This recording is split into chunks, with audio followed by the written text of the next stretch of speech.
हे प्रभु, हम संतों की दुहाई अगर संसार में छा जाएगी तो हे प्रभु तुम्हारी शेष सैया सिंधु में फंस जाएगी। हे प्रभु, इतनी भी परीक्षा लेना उचित नहीं है, परंतु मैं ध्यान लगा करके देखता हूँ केशवदास, माधवदास, कि ये जो हम लोगों के ऊपर विपत्ति आन पड़ी है इसका निवारण कैसे होगा, इसलिए मैं ध्यान धर के देखता हूँ।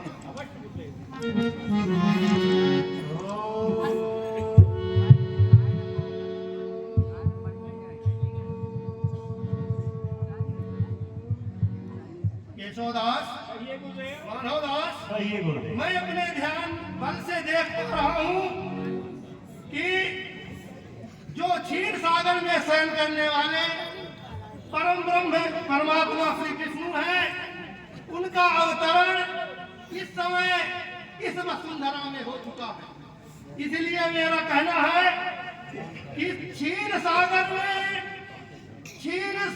में सर्पों के ऊपर सदा जी क्षीर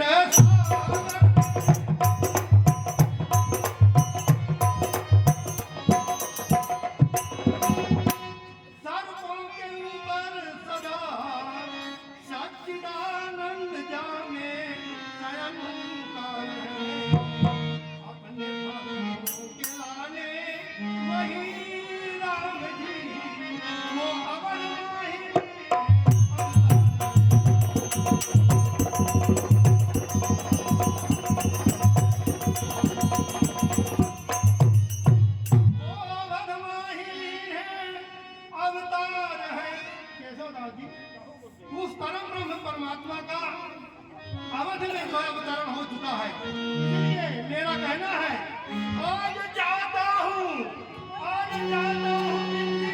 सुनाऊंगा जी मैं आगे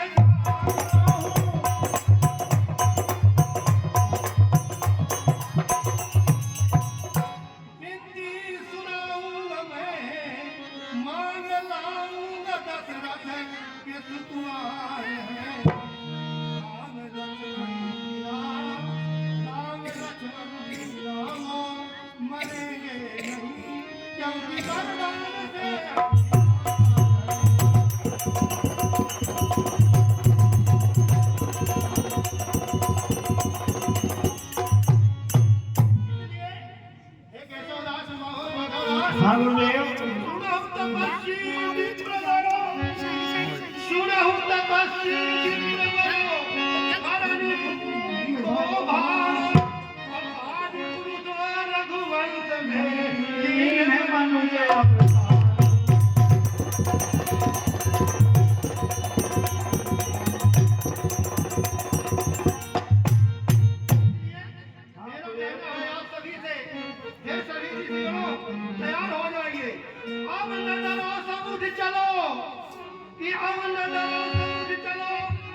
कहिए बोले मैं आप दोनों के हवाले इस अपनी कुटिया को छोड़ रहा हूँ।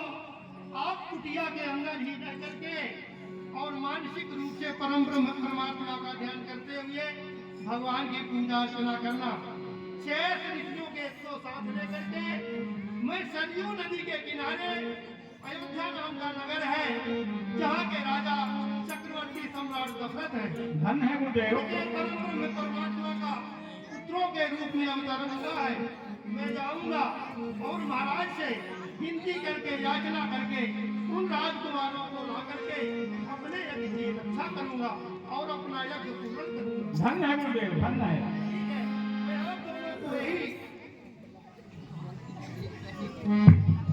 मैं आप दोनों को यही कह रहा हूँ कि आप दोनों कुटिया के अंदर ही रहना और किसी भी प्रकार से कुटिया के बाहर न निकलना, क्योंकि मेरी अनुपस्थिति में न जाने कौन कौन से राक्षस आ जाए और आप लोगों को हानि पहुंचा जाए।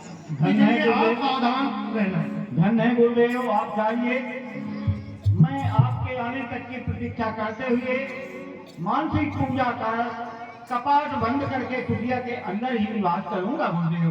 प्रेम से बोलिए गुरुदेव भगवान की, कमलापति भगवान की। जाइए गुरुदेव, आपका मनोरथ भगवान पूर्ण करें। जाइए, चलिए गुरु भाई चलिए।